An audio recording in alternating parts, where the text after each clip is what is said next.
অমুসলিম পরিবারে জন্ম নেয়া ব্যক্তি যার কাছে ইসলামের দাওয়াত পৌঁছেনি সে কি জাহান্নামী হবে? যে ব্যক্তি হিন্দু বা অন্য কোনো ধর্মে জন্ম নিয়েছে এবং তার কাছে ইসলামের বাণী পৌঁছালো না, সে কেন জাহান্নামী হবে?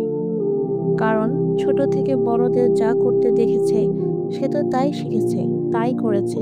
তাহলে এতে তার দোষ কি? আসুন জেনে নিই ইসলাম কি বলে। কোনো ব্যক্তি অন্য কোনো ধর্মে জন্মগ্রহণ করে না, বরং প্রতিটি মানুষই ইসলাম ধর্মের উপরেই জন্মগ্রহণ করে। কিন্তু পরবর্তীতে তার বাবা-মা ও পরিবার এবং সমাজ ইত্যাদির দেখাদেখি বিভিন্ন ধর্মে অভ্যস্ত হয়। খ্রিস্টান ঘরে জন্ম নেওয়া মুসলিম শিশু পরিবারের দেখাদেখি খ্রিস্টান হয়। ইহুদির সন্তান ইহুদি আর হিন্দুর সন্তান হিন্দু হয়, কিন্তু তার জন্ম উক্ত ধর্মগুলোতে হয়নি, হয়েছে মুসলিম হিসেবেই। হযরত আবু হুরায়রা রাদিয়াল্লাহু আনহু থেকে বর্ণিত, তিনি বলেন, রাসূল সাল্লাল্লাহু আলাইহি ওয়াসাল্লাম ইরশাদ করেছেন, প্রত্যেক নবজাতক ফিতরাতের উপর জন্মগ্রহণ করে। এরপর তার পিতামাতা তাকে ইয়াহুদি বা খ্রিস্টান অথবা অগ্নি উপাসক রূপে রূপান্তরিত করে।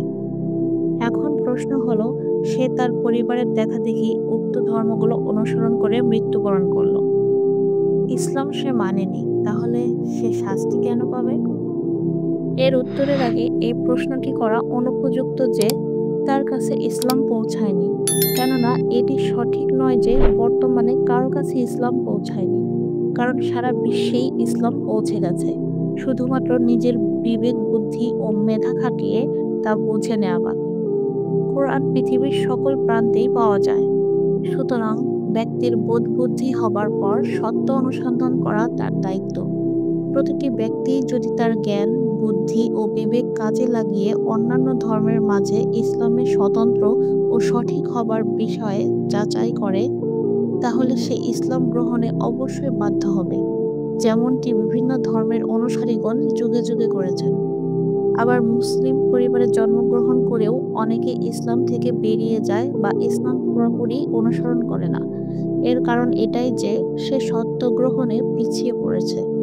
এ কারণেই আল্লাহ তাআলা কোরআনে ইরশাদ করেছেন, এখন আমি তাদেরকে আমার নির্দেশনাবলী প্রদর্শন করাবো পৃথিবীর দিগন্তে এবং তাদের নিজেদের মধ্যে, ফলে তাদের কাছে ফুটে উঠবে যে এ কোরআন সত্য, আপনার পালনকর্তা সর্ববিষয়ে সাক্ষ্যদাতা। এটা কি যথেষ্ট নয়? ইসলাম সত্য ধর্ম, এটা প্রতিটি মানুষের সামনেই কখনো না কখনো প্রকাশিত হয়ই, কিন্তু গুরুত্ব না দেবার কারণে বা জাতিগত বিদ্বেষের কারণে তা মানতে অনেকেই অপারগতা প্রকাশ করে। এ কারণেই যারা কাফের অবস্থায় জাহান্নামে যাবে, তারা হাসরের ময়দানে তাদের কাছে ইসলামের কোনো নিদর্শন প্রকাশিত হয়নি এ দাবি করতে পারবে না। বরং তারা তখন বলবে যে, যদি আপনি দেখতেন যখন অপরাধীরা তাদের পালনকর্তার সামনে নতশির হয়ে বলবে, হে আমাদের পালনকর্তা, আমরা দেখলাম ও শ্রবণ করলাম, এখন আমাদেরকে পাঠিয়ে দিন, আমরা সৎকর্ম করব, আমরা দৃঢ় বিশ্বাসী হয়ে গেছি। কারণ তাদের কাছে ইসলামের নিদর্শন পৌঁছেছিল, কিন্তু তারা তা মানেনি। এখন মানবে বলে আবার দুনিয়ায় ফিরে আসতে চাইবে, এবার মানবে বলে ওয়াদা করবে, কিন্তু তাদের সেই আবেদন অসময়ে হওয়া মানা হবে না, কারণ সময় থাকতে তারা উপদেশ গ্রহণ করে সত্য পথ অনুসরণ করেনি।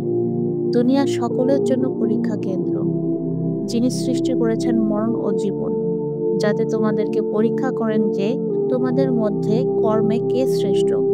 তিনি পরাক্রমশালী, ক্ষমাময়।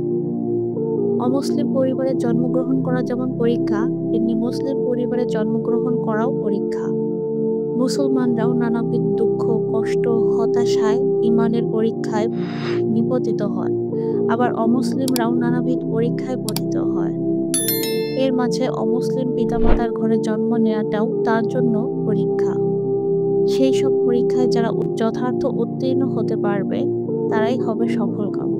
আল্লাহর দেয়া জ্ঞান বিবেক বুদ্ধি ইত্যাদি কাজে লাগিয়ে সৃষ্টি ও কোরআন রিসার্চ করে সত্য পথ অনুসরণ না করার কারণে ব্যক্তি অপরাধী সাব্যস্ত হবে, তাই কিয়ামতের দিন তাদের শাস্তি হবে।